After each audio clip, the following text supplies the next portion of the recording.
Well,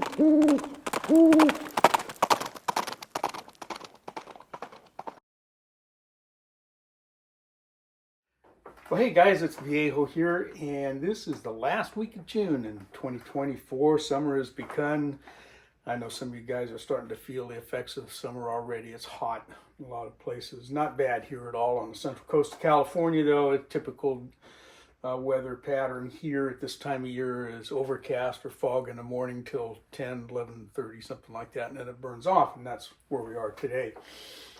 Hey, this is the final part of this series on 45 ACP 230 grain lead round nose bullet saga that we've been working on for a couple of months here.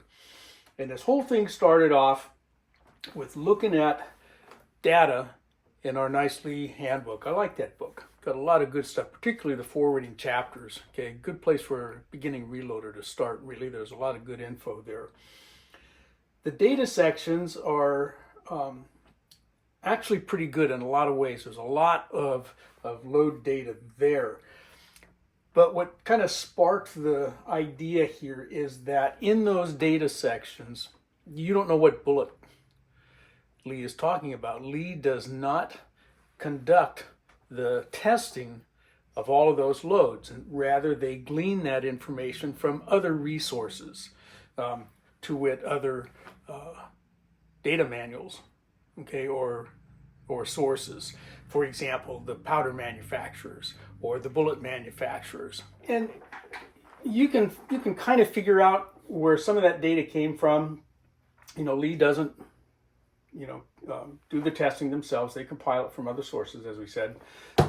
You can go out and compare the data that's in there to your Alliant information or your Hodgdon information or your Nosler or whoever, Spear, and take a look and see what bullet that was. For example, if you look in that section that we're talking about with unique red dot or Herco powder, and then go look at the Alliant manual, you'll find out that that's where that data came from. Okay, and they tell you that was the Spear lead round nose 230 grain bullet. So, that's just one little point. If you know where that bullet came from, then maybe you don't need the Lee manual anyway, because you can go to the Alliant book and get the data. Well, let's say you don't have that resource, then can you just use the data that's in there? And will it work as advertised in that data set there? Well, so we put that to the test, and we could have done this with jacketed bullets. We could have done it with plated bullets, but I chose to do it with cast bullets because I like cast bullets, all right? And I tried to be as generic in this study as I could, collecting all of this information for you guys. We shot the ammo out of a 1911, kind of the way to do it in my mind anyway, out of, with a 45 ACP kind of spells out, 1911. So yeah, that's what I used. And I didn't use a fancy firearm. Okay, it's run of the mill. Okay, it happens to be a Kimber, but it's had nothing to do with it. It's stock right out of the box. Okay, I hadn't done anything to it. I didn't change the grips. I did put different grips on there. I loaded them on a fairly commonly used press, the Lee Classic turret press. Okay, 4-hole turret, which I like, as you guys already know. We used components that are fairly common other than the bullet. We used some Winchester 231 powder. We used Winchester primers. I used all Winchester brass.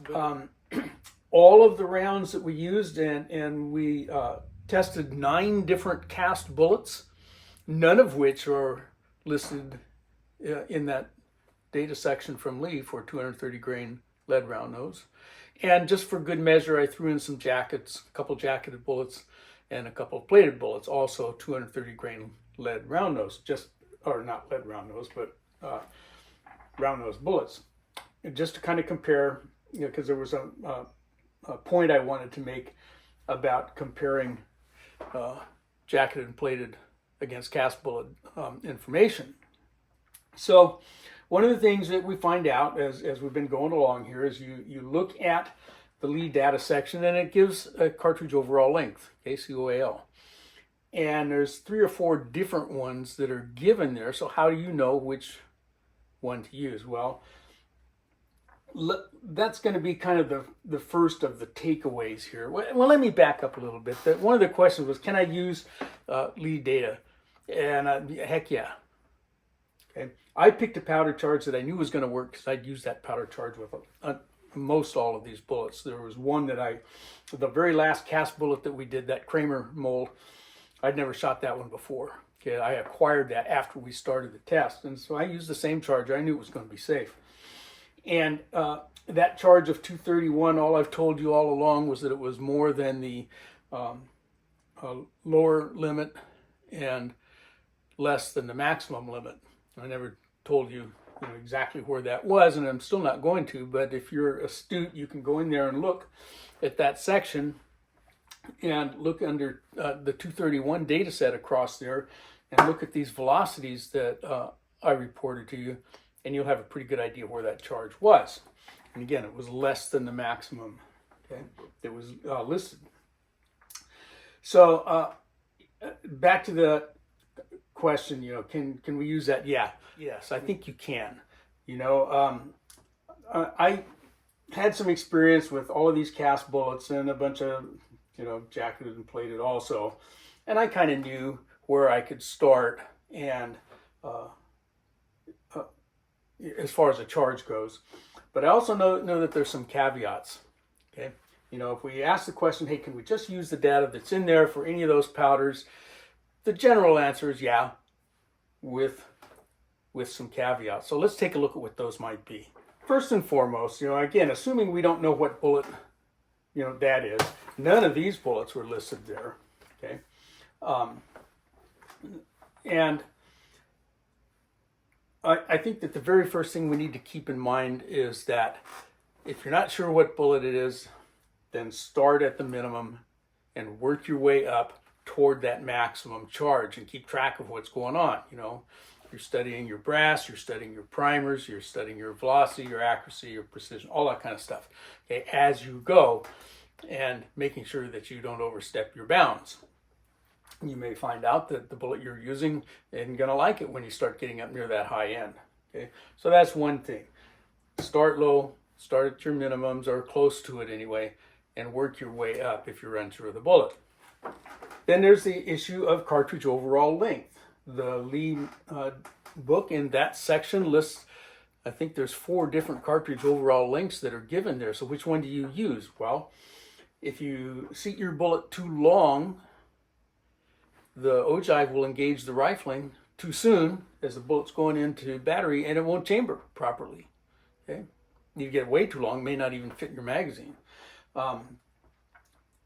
If you load it too short, a couple things can happen. Now we're talking about possible pressure increases.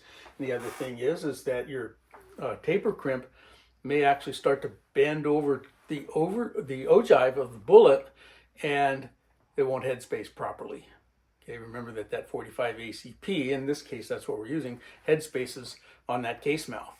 And that case mouth needs to hit a little shoulder that's down inside that barrel and keep it from going forward. So that needs to be considered. So you've got to start with making a dummy round and test it, and keep seating it a little deeper until the ogive is no longer contacting the rifling, and making sure that it's going to chamber. You may have to make 2 or 3 dummy rounds. Stick them in your magazine, and make sure that they're going to feed and chamber properly. So that's up to you on those bullets, on how you're going to do that. And as we went through this, you saw I got a whole, almost every one of these took a different overall length due to the shape of the bullet. Okay.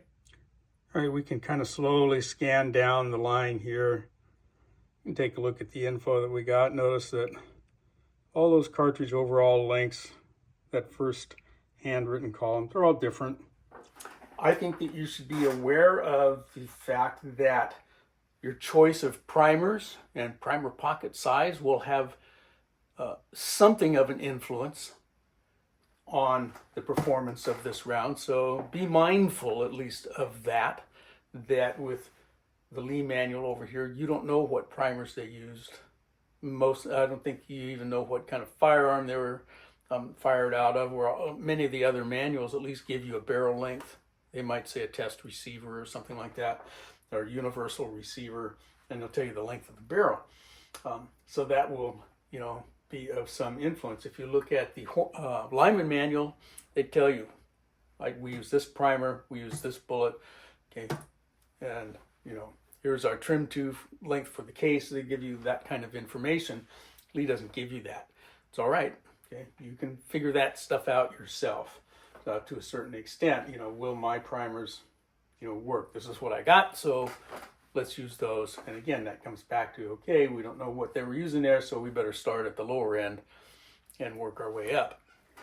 Well, how about this? Can I use jacketed data for a cast bullet? Well, we saw what happened when we used lead data on a jacketed bullet. Those jacketed and plated rounds ran quite a bit slower, okay, 75 feet per second or so slower. So take the backwards of that. Can I use that jacketed data and move it right over for my 230 grain cast bullet? Well, in order to make the jacketed bullet go, I'll say 850 feet per second, you got to use more powder than you would for a cast bullet, and you may at the upper end, get up overrunning the maximum charge allowed for a cast bullet. So I don't think you really want to do that. And as it is, if you try to use the cast bullet data on a jacketed bullet, if you're at the, kind of middle to upper end of the cast bullet charge, your jackets probably are going to fire and get out of the barrel, but they may not perform very well. You're better off to go look and use actual jacketed data if you can find it. Okay, guys, it's time to bring this down to a close. I worked through all of these bullets to develop some data here that would support my answer to the question, can you use Lee's reloading data safely, even though you don't know for sure whether the bullet you're using is the one that's being used to produce the data in the Lee book? And I think that the answer to that is yes, as long as you keep a couple of things in mind. Keep in mind that you don't know for sure what bullet was used to produce Lee's data. You know what bullet you've got, but is that the same one? May or may not be. You can do some research maybe and figure that out. You're not really sure what other components were being used in the data set that Lee gives us. What primers did they use? What cases? What were they trimmed to? So forth. Okay. That could make, a small amount of difference.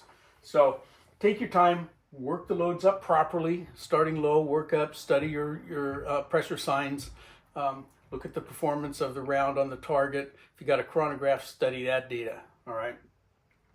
Develop a dummy round that's gonna function properly in your firearm, okay? Got to come up with a proper cartridge overall length, right?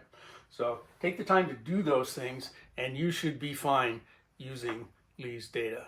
All right, guys, that's going to do it. I hope you got something out of that, enjoyed that series. I'm kind of done with it myself. I know you guys are probably sick of it by now too. But anyway, I had fun with it.